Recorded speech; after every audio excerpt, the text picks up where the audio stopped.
gostaria que você abandonasse os exemplos clínicos, como o caso de psicose do Jean Baptiste, ou essas discussões a respeito do trabalho em instituição psiquiátrica, pois parece que para você o analítico não se restringe ao campo da clínica.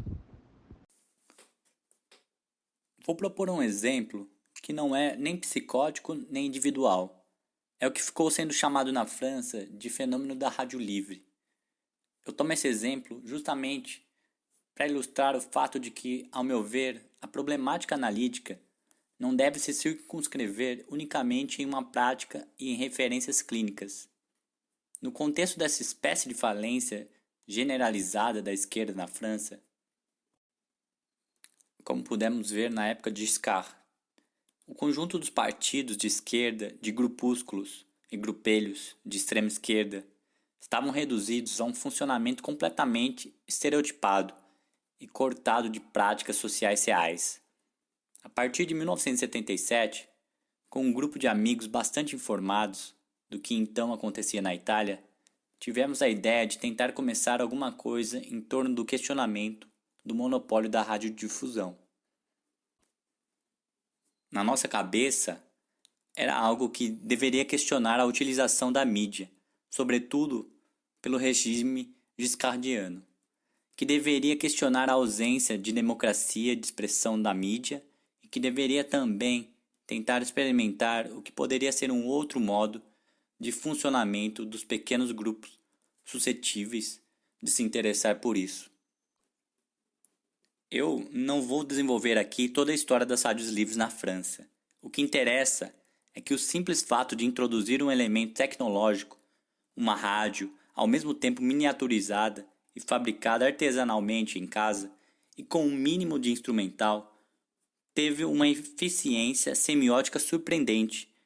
Tratava-se de se colocar efetivamente fora da lei, de se colocar deliberadamente em posição de sofrer processos, apreensões, interferências, etc. A iniciativa parecia praticamente absurda, porque tinha contra si o aparato estatal e todo o aparelho da lei. E não só isso, pois também todos os sindicatos, os partidos de esquerda e toda a opinião pública estava tomada por esse fenômeno de monopolização da expressão. No entanto, tal intervenção teve como efeito, em poucos meses, paralisar totalmente o sistema de repressão e arrebanhar para esse terreno ilegal das práticas de rádio livre componentes do movimento sindical, que, por outro lado, preservavam as posições de princípio a favor dos monopólios, componentes políticos da esquerda, até o próprio François Mitterrand, senhor que representa muito a lei e que na ocasião era da oposição, chegou a ser processado. Teve também como efeito mobilizar pessoas do poder da época e desencadear uma crise no próprio seio dos profissionais da rádio. Para compreender a proliferação de tal fenômeno, é preciso situá-lo exatamente como uma intervenção em nível do registro do inconsciente social, do modo de semiotização coletiva, em sua relação com o interlocutor mídia, com a fala, com a informação, etc. Devo dizer que esse processo, depois de alguns anos, foi amplamente recuperado de múltiplas formas, que não cabe ficar descrevendo aqui. O que interessa é qual foi o ponto de ruptura que funcionou de modo processual. É um pouco como a pedrinha minúscula que provoca no para-brisa um impacto microscópico, o qual, no entanto, vai fazer com que o conjunto do vidro arrebente. Para mim, as coisas se esclareceram logo na primeira emissão que fizemos em 1977, que me custou o meu primeiro processo, pois tive muitos outros, e que chamamos de Rádio Verte. Era uma rádio ecológica instalada na redação do Matin Paris, que é um jornal diário francês. Começamos a emitir e ficamos surpresos de não ter tido interferências, pelo menos até umas 9, 10 horas da manhã.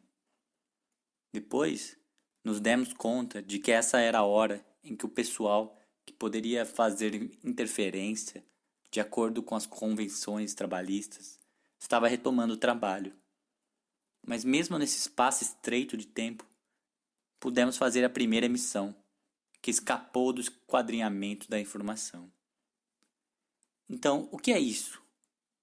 Uma ruptura simbólica? Éramos 4 ou 5, e no final dessa emissão estávamos todos muito contentes. Os colegas jornalistas da redação diziam que aquilo era maravilhoso.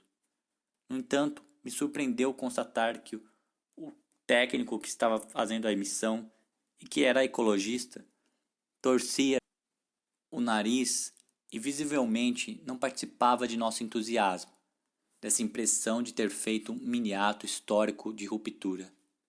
E quando nós lhe perguntamos o que ele achava, ele disse: "Bom, para uma primeira vez ainda passa, mas se é para fazer isso, se é para ficar dizendo essa baboseira nas rádios livres, então realmente isso não serve para nada.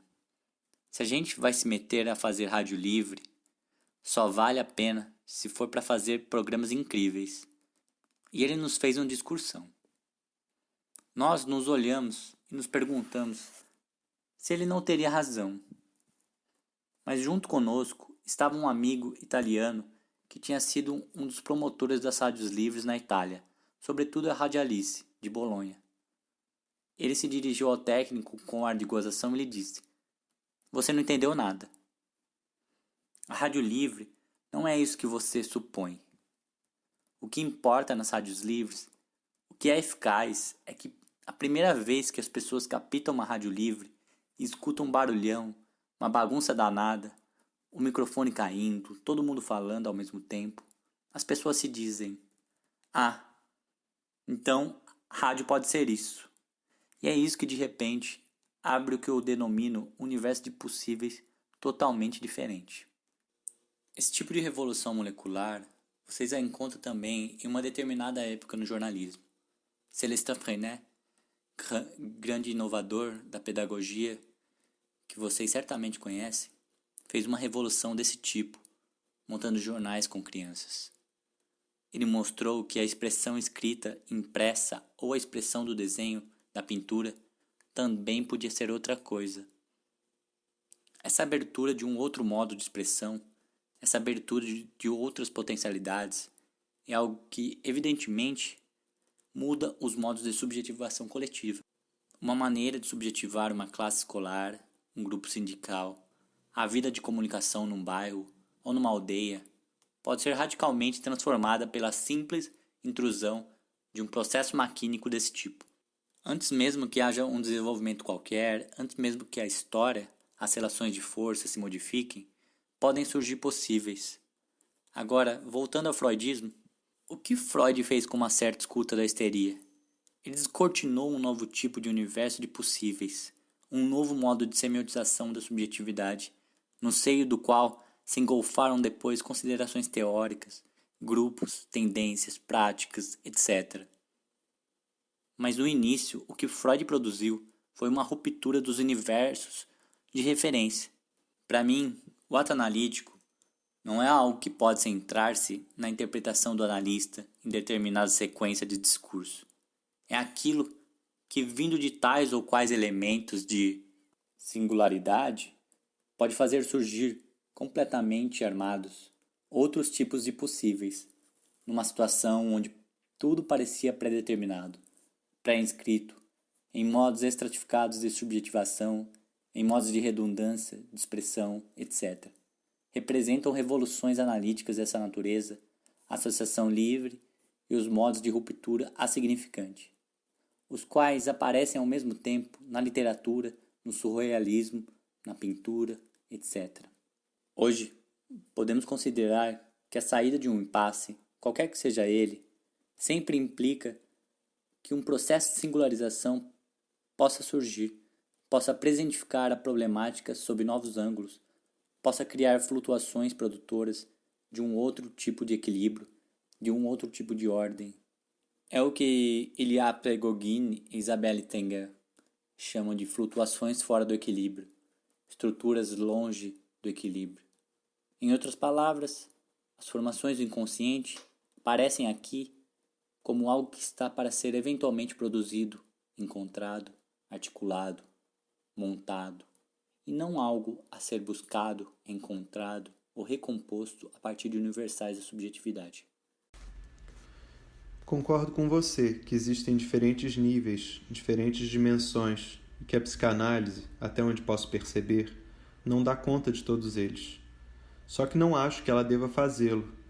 Bem, mas eu gostaria de voltar ao caso de Jean-Baptiste e perguntar precisamente o seguinte: onde entra a tua atuação? Você disse que não interpretou, que não trouxe a coisa para uma dimensão analítica. Então, como você vê o efeito da sua presença nesse processo de singularização, que conduziu o rapaz a sair um pouco de seu sofrimento? Segunda questão: a expressão da cara do técnico. A gente pode fantasiar um pouco e pensar, aplicando uma grade de interpretação, de conceituação analítica, que talvez o fato de o técnico ter dito: se é para fazer essa besteirada, para que rádio livre? Significasse que ele estava possivelmente angustiado nessa situação. E se isso que estou dizendo tem pé e cabeça, como é que você veria o fato de o rapaz da Rádio Alice dizer ao técnico: isso que você está falando não tem nada a ver com o que estamos fazendo. Você não entendeu nada. A minha pergunta é: o que poderia ter sido feito concretamente em termos de esquizoanálise nesse caso? Pergunto isso porque tenho a impressão de que o fato de o camarada da rádio italiana dizer ao técnico que ele não tinha entendido nada não me parece ter levado a algum processo de singularização, nem de ruptura. Como que essa situação poderia ser focalizada de um ponto de vista esquizoanalítico? Vou retomar o segundo exemplo, talvez porque seja mais fácil. Acho que esse amigo italiano, o André, fez uma interpretação analítica, pois a observação do técnico, se vocês só vão fazer merda em rádio porque estão se metendo nisso, como você notou muito bem, tendia a culpabilizar o grupo e a inibir as potencialidades de rádio livre. Mas para esse amigo italiano, que sabia, por experiência própria, que a força da rádio livre estava exatamente nesse efeito de nonsense e suas repercussões, era evidente que nós não tínhamos que situar as consequências de nossa intervenção em relação aos modos de valorização dominantes no campo da mídia. Então, o que ele fez foi uma espécie de interpretação da culpabilidade ambiente. O importante nisso tudo, e que para mim foi muito esclarecedor, não era a invenção de um novo meio de comunicação, mas a invenção de um novo tipo de relação com a coisa comunicada. Isso é da mesma natureza que a revolução que um grande teórico e músico como John Cage fez, ao mostrar que a música podia ser também silêncio, podia ser também o fato de o violinista bater com seu violino na cadeira. Isso abre, de repente, universos musicais totalmente imprevisíveis e legitima a entrada do barulho na ordem estética. São também da mesma natureza certos fenômenos de ruptura nas formas plásticas com o advento da pintura contemporânea. Estou pensando principalmente na obra de Pollock, uma das mais significativas desse ponto de vista. Essas rupturas não dizem respeito somente ao fílum da produção dos pintores, mas também à maneira pela qual nós vamos perceber as relações plásticas em situações inteiramente diferentes. Então, em relação à sua primeira questão, eu diria que a virtude número 1 de quem pretende se meter nas problemáticas relativas às formações do inconsciente é a de não prejudicar. A número 2 seria a de tentar discernir o momento em que uma intervenção pode ter um alcance pragmático processual, o que é muito raro. E tendo conseguido discerni-lo, ser capaz de encontrar seus limites, o que nos faz voltar ao primeiro preceito, o de não prejudicar. Em outras palavras, creio que no caso de Jean-Baptiste, eu tinha preservado, até o momento da proposta de alugar um apartamento, uma certa credibilidade, uma espécie de boa-fé inocente relativa à minha própria impotência diante daquela situação dramática. Em todo caso, eu não tinha feito o blefe tradicional dos psicólogos e dos psicanalistas, o de deixar supor que, por princípio, eu teria poder sobre esse modo de subjetivação sobre esse tipo de situação. E quando eu propus aquele diagrama, aquele plano de vida e de reorganização, talvez eu tenha podido fazê-lo porque preservava o mínimo de quanto de intervenção possível. Enquanto que, se eu tivesse intervindo antes e de qualquer jeito, se a axiomática da situação anterior implicasse a impossibilidade de qualquer espécie de intervenção desse tipo de minha parte, por exemplo, se o que tivesse sido combinado fosse que eu estaria lá numa situação de pura neutralidade e de pura escuta, provavelmente esse quanto de intervenção não teria sido possível. Eu gostaria de saber como você entende a presença do chiclete entre você e Jean-Baptiste. Eu gostaria de saber a que se endereça o desejo do psicanalista. O que move o seu desejo na situação a que ele submete o analisando. Por exemplo, no caso de Jean-Baptiste, o analista rompe com a instituição familiar. Mas em nome de quê? De que projeto, se ele não se coloca na perspectiva de uma instituição de análise? Eu gostaria de complementar a pergunta dele. Não haveria, no desejo do analista, uma possível questão de valor? A gente tentou trabalhar na escola a questão da psicose. Pensando segundo nossos parâmetros, eu estava me perguntando se, nesse caso, a sua atitude não teria correspondido a uma espécie de função mãe, ou seja, o analista dando opções para o sujeito. Mas acho que, pelo que entendi da sua exposição, o mais importante não seria preencher uma função de mãe, mas fazê-la com uma certa incerteza. Como quiserem. Todas essas questões, a meu ver, se cruzam num ponto. Não acho que existam títulos ou funções de analista atribuíveis a indivíduos. Uma coisa é um indivíduo estar em posição de escuta, de assistência, de controle social, etc. Outra coisa é o fato de que um processo analítico se desencadeia. O essencial para mim é observar que os processos analíticos são necessariamente descentrados em relação às pessoas ou aos indivíduos. A questão do chiclete é dessa ordem. Que tipo de relação oral Jean-Baptiste estabelece comigo? Será que ele está em um diálogo, de algum modo inconsciente, com uma parte de mim mesmo? E se assim for, será que é oportuno qualificar de feminina ou de materna esse pedaço de mim? Aqui se pode pensar em termos da teoria lacaniana do objeto A. Mas essa referência pode ser uma armadilha. Ela só tem interesse se tivesse um alcance pragmático para o desencadeamento de um processo analítico.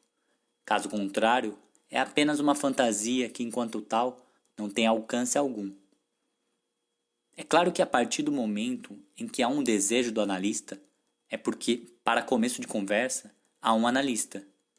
E é uma espécie de vontade de potência analítica.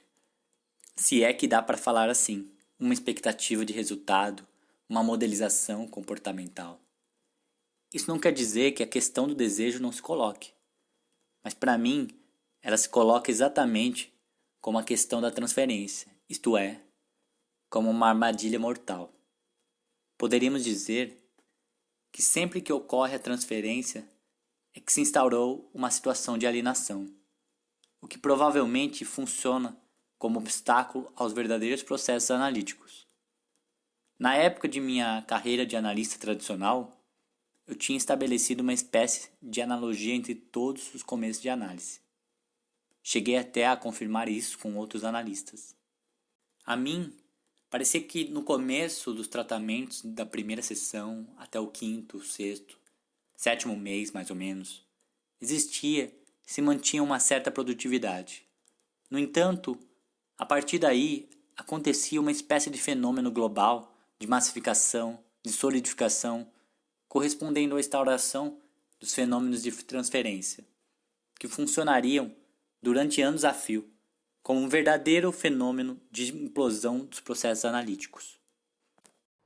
A transferência funcionaria como uma espécie de buraco negro. Uma espécie de buraco negro que engolia todas as potencialidades de produtividade semiótica, qualquer que seja sua natureza. Quer dizer que, em sua opinião, a transferência seria uma resistência do próprio analista ao processo analítico? Gostaria de colocar duas questões. Primeira, na história do técnico, havia um fenômeno de transferência? E no caso afirmativo, qual seria esse fenômeno, em sua maneira de conceber as coisas? Segunda, se em sua opinião o André, ao intervir, desculpabilizou o grupo, você acha que com isso ele ajudou o técnico a mudar em alguma coisa? Continuando a pergunta do Renato, não estaria intervindo nessa situação a divisão do trabalho intelectual versus o técnico, próprio da nossa sociedade? Eu não revi esse rapaz, não sei o que aconteceu com ele. Mas imagino que ele tenha tido muitos filhos. Proliferou toda uma corrente de rádio livre nessa linha, de uma certa concepção técnica, tecnocrática. Essa divisão entre o trabalho técnico e o trabalho de enunciação implica uma concepção inteiramente apolítica e não analítica desse gênero de empreendimento. É por isso que nas rádios livres, como aquela em que trabalho, se recusa sistematicamente uma especialização de técnicos. A pessoa da técnica, e não o técnico, não se encontra atrás da cabine, mas diretamente na situação de diálogo. Isso, obviamente, constitui um fator de bagunça suplementar. Quanto à transferência, é claro que se passa, em relação a ela, algo de fundamental. É o cerco total da situação. É a situação entre quatro paredes, como os quatro personagens de Sartre. Só que aqui são apenas dois. É um fenômeno de sobreinvestimento, de um modo paradoxal de semiotização, que se estabelece nesse contexto, o qual desemboca, em geral, numa situação em que, de um lado, nada é dito, o lado do analista, e de outro, tudo o que é dito é absorvido em um processo radical de desvalorização. É uma espécie de situação sadomasoquista, desterritorializada, e que veicula uma potência de desejo considerável. É exatamente isso que dá uma eficiência implacável para esse dispositivo. E é isso também que faz com que não seja amanhã que se vai acabar com as sociedades de psicanálise e com todos os problemas que as agitam. Tais sociedades representam, na verdade, uma mutação das formas de poder, um protótipo de poder que não se apresenta absolutamente como tomada de poder, pois não implica qualquer espécie de dispositivo coercitivo. Tal protótipo de poder é, por isso mesmo, muito mais poderoso. É fácil entender que isso funcione como um ideal extraordinário para aqueles que pretendem instaurar um poder interiorizado em todas as esferas da sociedade. Parece piada, mas não é.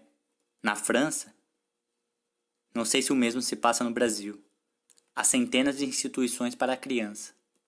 E nessas instituições, o poder real não pertence às instâncias administrativas, e sim aos analistas. Eles exercem uma dominação incrível, sem manipular qualquer vetor coercitivo manifesto. Em todo caso, manifesto pelas vias habituais. Eu acho que não é só porque tem um indivíduo intitulado analista e outro intitulado paciente que começa um processo analítico. Tem uma porção de gente que se intitula analista e não tem nada a ver com análise, tal como eu a concebo. Acho que isso tudo está ligado também com uma situação muito específica da França. Estou pensando particularmente no fenômeno do lacanismo e a vaidade espantosa que ele veicula. Sua crença de que o universo é hexagonal, forma do mapa da França, e sua transformação da análise em processos ontológicos, éticos e assim por diante. Estou totalmente de acordo com o que você denuncia. Para mim, a análise é a atenção extrema prestada ao que acontece na situação, e aqui poderíamos entrar em uma discussão muito complicada. Vou enunciar algo que talvez seja uma heresia. A revolução molecular, no sentido que você empresta a essa palavra, quando há análise de verdade, e não só palhaçada, ritualizada, pseudoanalítica, que ocorre muitas vezes com o nome de análise. Eu não considero isso heresia, absolutamente. Eu disse heresia brincando. Eu acho que você está colocando a psicanálise do lado dos poderes que a constrangem, os quais vão contra a singularização, a autonomização. No entanto, isso não corresponde à minha própria experiência analítica, mas isso é uma outra história, longa e complicada, da qual podemos falar numa outra vez. Para mim, isso não é problema. A partir do momento em que eu não vejo coincidência entre a situação que denominamos analítica e a psicanálise. A psicanálise é uma instituição, prática e teórica. Ela é um dispositivo social, ao qual podemos nos referir eventualmente quando estamos nessa situação dita psicoterapêutica. Felizmente, muitos analistas não praticam psicanálise, mas eles não sabem disso. É preciso anunciar-lhes essa boa notícia. E é exatamente ao não praticar a psicanálise que talvez, de vez em quando, aconteça de eles fazerem análise, apesar de si mesmos. É justamente em nome da análise que me parece necessário combater essa instituição da psicanálise, com suas múltiplas dimensões de esclerose institucional, teórica, prática, etc. Estou inteiramente de acordo com essa tua proposta, a qual eu chamaria de desinstitucionalização da psicanálise. Mas acho que a gente até pode encontrar as respostas dentro da psicanálise, como eu imagino que você próprio encontrou. Eu pensaria o ato analítico como efeito de nonsense. Então, o que eu te perguntaria é, se no caso de considerarmos a criação reiterada das instituições psicanalíticas como sintoma, não poderíamos imaginar que um grupo analítico, no sentido de grupo-sujeito, tal como sugerido na Revolução Molecular, produzisse, nesse contexto, ilusoriamente chamado de instituição analítica, alguns efeitos do tipo ato analítico, os quais se propagariam também para além da própria instituição? Aí tem uma história de ajuste de vocabulário. Tenho a impressão de que estamos de acordo quanto à questão de fundo, mas não na maneira de expressá-la. Um grupo pode ser tão analítico quanto um indivíduo, e vice-versa. Mas, em compensação, um dispositivo que não é a mesma coisa que um grupo, um procedimento, um trabalho de agenciamento, de semiotização, pode pretender ter um alcance analítico e até ter a vocação para tanto. Só que isso implica que haja uma verificação de sua existência enquanto processo, no próprio seio desse processo, o que é exatamente o oposto de um estatuto ou de uma função. É por isso que eu não retomaria absolutamente essa minha antiga formulação de grupo-sujeito. Falaria de processo de subjetivação ou de processo de semiotização, os quais não coincidem nem com um grupo nem com um indivíduo, envolvendo tanto elementos infrapessoais, orgânicos, perceptivos, fisiológicos, ideais, etc., quanto processos econômicos, maquínicos, extrapessoais. É esse tipo de agenciamento que pode, num dado momento, tomar a dimensão de processo analítico. Eu queria fazer a seguinte observação. A discussão está o tempo todo girando em torno das palavras análise e relação analítica. O uso desses termos não me parece apropriado, pois, se entendi bem, a proposta da esquizoanálise é algo que sai totalmente do campo psicanalítico propriamente dito. Ela vê a psicanálise como um regime de signos, o regime do significante, e propõe considerar outras dimensões semióticas. Seus contornos são definidos no Miles-Plateau. Estou de acordo. Não vejo onde está a questão. Eu gostaria de complementar, pois também sinto que estamos confundindo as coisas em torno da palavra análise. Essencialmente, talvez tenhamos, de fato, pontos em comum. Por exemplo, o de não confundir a posição do analista com o analista em si. Até aí, vamos dizer assim, as coisas se colocam de maneira igual. Mas, por outro lado, pareceu-me que Félix parte de uma fuga, de uma quebra de situação de transferência para definir o processo analítico. É exatamente nesse ponto que, a meu ver, ele se coloca num sentido radicalmente oposto da perspectiva psicanalítica. É aqui que eu começaria a fala que tinha preparado para hoje. Para mim, a importância das problemáticas da análise do inconsciente não é saber como houve tal fixação, tal identificação em tal momento do desenvolvimento genético. Essas problemáticas só interessam na medida em que permitem discriminar como, nas situações concretas de determinadas relações sociais, processos de subjetivação individual ou coletiva estão bloqueados, ou girando em falso, ou desenvolvendo formações de sintomas. Um exemplo de sintoma desse tipo, num grupo, é a burocracia, a fala vazia, aquilo que chamamos em francês de langue de bois, uma língua estereotipada, dogmática, de clichês. Quando falo das formações de desejo no campo social, não estou pretendendo explicar a história ou a luta de classes com troços psicológicos. Aliás, tão pouco psicanalíticos. Ao contrário, trata-se de captar, de aprender, o mais precisamente possível, como a subjetividade cai em impasses totais, ou porque ela é absorvida em processos de produção de subjetividade capitalística. Ou o que dá na mesma, porque não consegue entrar em processo de singularização. Em outras palavras, trata-se de captar simplesmente o porquê quando não se consegue viver ou sobreviver em determinado lugar, em determinado momento. O processo analítico é como uma máquina abstrata que escorre entre as estratificações sociais, entre os períodos do tempo, entre os modos de sensibilidade, entre aquilo que chamo de universos. A problemática da análise das formações do inconsciente diz respeito a questões tão fundamentais quanto a do futuro, dos movimentos de transformação social, ou a dos modos de burocratização, ou ainda da autogestão, concebida fora dos critérios de uma democracia formal que se revela estéril. Todas essas questões foram deixadas de lado. A análise tornou-se uma prática setorial, fundada sobre uma concepção teórica, assentada, essencialmente em fundamentos semióticos, sem conexão direta com as produções subjetivas, tais como existem em nossas sociedades. Isso se levarmos em consideração a evolução das formas de organização social, o fato de as modernas formas de produção implicarem cada vez mais a manipulação, a produção da subjetividade, como um elemento essencial. Hoje, há componentes maquínicos que têm uma importância considerável em tudo que está em jogo no campo das máquinas de informação. Tais componentes constituem uma espécie de matéria-prima da própria textura de nossas sociedades. Esses componentes não podem absolutamente ser compreendidos a partir de teorias como a do significante, tal como foi elaborada e posta em circulação na situação lacaniana e pós-lacaniana.